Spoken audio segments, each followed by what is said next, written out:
আসসালামু আলাইকুম, welcome back to my channel Akhtar cooking house. প্রিয় ভাই বোনেরা, আজ আপনাদের সাথে চিংড়ি শুটকি দিয়ে কচু শাক রান্না করে শেয়ার করব। আপনারা পুরো ভিডিও দেখবেন। টেবিলে চলে আসলাম। এখানে কচু শাক নিয়েছি ডাটা সহ। শাকগুলো খুবই কচি, ডাটাগুলো কিন্তু কচি। আজ ডাটা সহ শাক রান্না করে শেয়ার করব। প্রথমে ডাটাগুলো ছোট পিস করে কেটে নিব। কচু শাক রান্নার সকলের পছন্দ হয়ে থাকে এবং কচু শাকে কিন্তু প্রচুর ভিটামিন থাকে। আপনারা রান্না করে দুপুর বেলায় খাবেন অথবা সকালে খাবেন। তো ডাটাগুলো কিন্তু কাটা হয়ে গেল। এখন শাকগুলো ছোট কুচি করে কেটে নিব।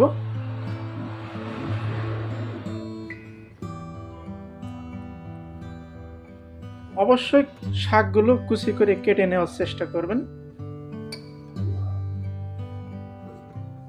তো সব শাকগুলো আমি এভাবে কেটে নিব। এখন একটা জালিতে উঠিয়ে নিব। সব শাকগুলো কেটে নিয়েছি। পরবর্তী আমি শাকগুলো ধুয়ে নিব।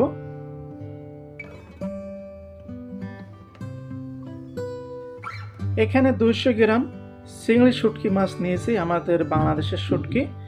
এই শুটকি চিংড়িতে কিন্তু প্রচুর বালি থাকে। আপনারা ভালো করে ধুয়ে নেবেন। তো আমি নর্মাল পানি দিয়ে ভিজে রাখলাম, পরবর্তী ভালো করে ধুয়ে নিব। আপনারা কিন্তু অবশ্যই ভালো করে ধুবেন, কারণ এই মাছে কিন্তু প্রচুর বালি থাকে। অবশ্যই ভালো করে ধুয়ে নেওয়ার চেষ্টা করবেন। তো ভিজে রাখলাম 10 মিনিট, পরবর্তী ধুয়ে নিব। এখন চলে যাচ্ছি চুলার স্ট্যান্ডে। একটা ফ্রাই প্যান নিয়েছি। এখানে 20 গ্রাম মতো সয়াবিন তেল দিয়ে দিলাম। তেলগুলো গরম করে নিব।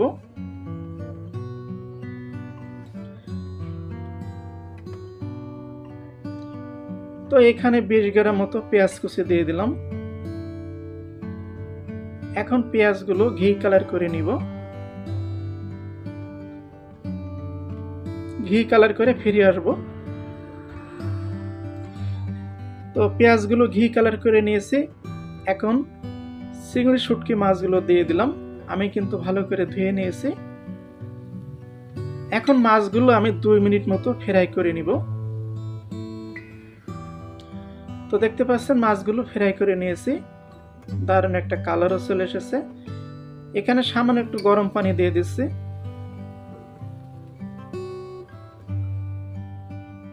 এখন সবজির উপকরণগুলো দিব। প্রথমে সমান সমান 1 চা চামচ কাঁচা জিরা গুঁড়ো দিয়ে দিলাম। আপনারা কিছু কাঁচা জিরা বেটে দিতে পারেন। 1 চা চামচ হলুদের গুঁড়ো দিয়ে দিলাম। স্বাদ মতো লবণ দিয়ে দিলাম। ভালো করে একটু মিলিয়ে নিচ্ছি। চুলার হিটটা মিডিয়ামে রয়েছে। তো এখানে পরিমাণ মতো পানি দিয়ে দিলাম, যাতে শাকগুলো সেদ্ধ হয়। অবশ্যই শাকে কিন্তু পানি দিতে হবে, পানি না দিলে কিন্তু সেদ্ধ হবে না। কচু শাকে কিন্তু পানি বেরোয় না, তো আমি সেই হিসেবে পানি দিয়ে দিলাম। এখন সব কচু শাকগুলো দিয়ে দিব।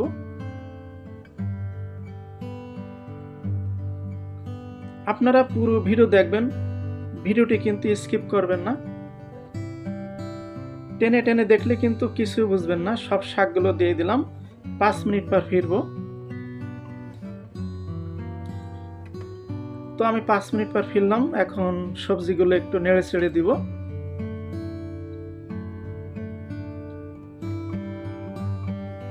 শুটকি চিংড়ি দিয়ে রান্না করলে কিন্তু সবজিগুলো দ্বিগুণ টেস্ট হয়। তো ভালো করে একটু মিলিয়ে নিলাম। কালারও সুন্দর হয়েছে, দেখতে পাচ্ছেন। তো আমি আবারও ঢেকে দিব। আবারও 5 মিনিট পর ফিরবো।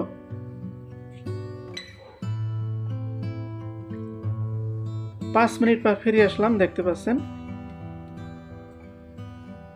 তো এখন সবজিগুলো নেড়ে ছেড়ে রান্না করে নিব, সেদ্ধ করে নিব। সেদ্ধ করে ফিরে আসব।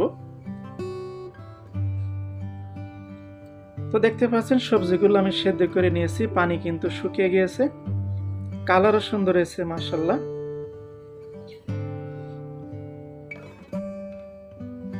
তো এখন সবজিগুলো আমি নামিয়ে ফ্রাই প্যানটা খালি করে নিয়েছি। এখানে 20 গ্রাম মতো সরিষার তেল দিয়ে দিলাম। এখানে আরও কিছু সয়াবিন তেল অ্যাড করে দিলাম। তো এখানে টোটালি 50 গ্রাম তেল রয়েছে। তো আপনাদের সামর্থ্য হিসাবে আপনারা তেল দিয়ে নেবেন। কয়েকটা আস্তা শুকনো মরিচ দিয়ে দিলাম। শাকে কিন্তু একটু তেল বেশি নালে কিন্তু মজাই লাগে না। তো মরিচগুলো আমি ভেজে নিলাম। এখন পেঁয়াজ কুচি দিয়ে দিলাম এখানে 30 গ্রাম মতো। রসুন কুচি দিয়ে দিলাম 15 গ্রাম মতো। আমি যেভাবে রান্না করব ঠিক একইভাবে আপনারা রান্না করবেন, তাহলে কিন্তু অনেক টেস্টি হবে। তো এখানে 50 গ্রাম মতো কাঁচামরিচ দিয়ে দিলাম। তো আপনারা যেমন ঝাল খেতে পছন্দ করেন তেমন মরিচ অ্যাড করে নেবেন। এখন পেঁয়াজ রসুনগুলো লাল করে ফিরে আসবো। তো দেখতে পাচ্ছেন পেঁয়াজ রসুনগুলো কিন্তু লাল করে নিয়েছি। এখন দিয়ে দিচ্ছি আধা চা চামচ আস্তা কাঁচা জিরা, তাহলে কিন্তু দারুণ একটা ফ্লেভার আসবে। তার একটু নেড়ে ছেড়ে নিচ্ছি।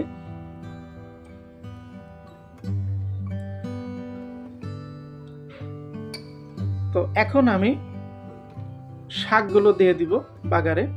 চুলাটা মিডিয়াম করে নিলাম। চুলার হিটটা একটু বাড়িয়ে দিলাম। এখন ভালো করে মিক্স করে নিব। তো 30 সেকেন্ড মতো আমি একটু কষাই নিব সবজিগুলো। অবশ্যই বাগার দিয়ে, যেহেতু কচু শাক, 30 সেকেন্ড মতো ফ্রাই করে নেবেন, তাহলে তেল মশলাগুলো ভিতরে ঢুকবে। তো 30 সেকেন্ড মতো ফ্রাই করে নিয়েছি, দেখতে পাচ্ছেন। এখন সমান সমান 1 টেবিল চামচ জিরা গুঁড়ো দিয়ে দিলাম। আপনারা কিছু জিরা ভেজে গুঁড়ো করে নেবেন। ভালো করে মিলিয়ে নিব এখন। তো সবজির কালার কিন্তু অসাধারণ হয়েছে, দেখতে পাচ্ছেন। সকলের কিন্তু পছন্দ হবে। তো এভাবে কিন্তু আপনারা বাসাতে অবশ্যই রান্না করে খাবেন, অবশ্যই ট্রাই করবেন। তো মাশাআল্লাহ সবকিছু লবণ ঠিক আছে, টেস্টও ঠিক আছে।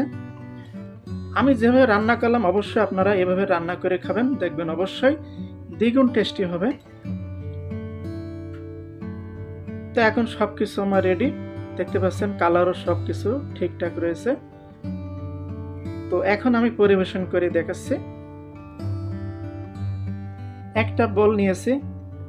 তো প্রিয় ভাই বোনেরা, রেডি হয়ে গেল চিংড়ি শুটকি দিয়ে কচুর শাক রান্না। আজকের রেসিপিটা কেমন লাগলো অবশ্যই কমেন্ট করে জানাবেন, এবং ভিডিওটি ভালো লাগলে অবশ্যই শেয়ার করবেন, এবং আমার চ্যানেলটি যদি ভালো লাগে অবশ্যই সাবস্ক্রাইব করবেন। আজকের মতন এখানে বিদায়। আসসালামু আলাইকুম, আল্লাহ হাফেজ।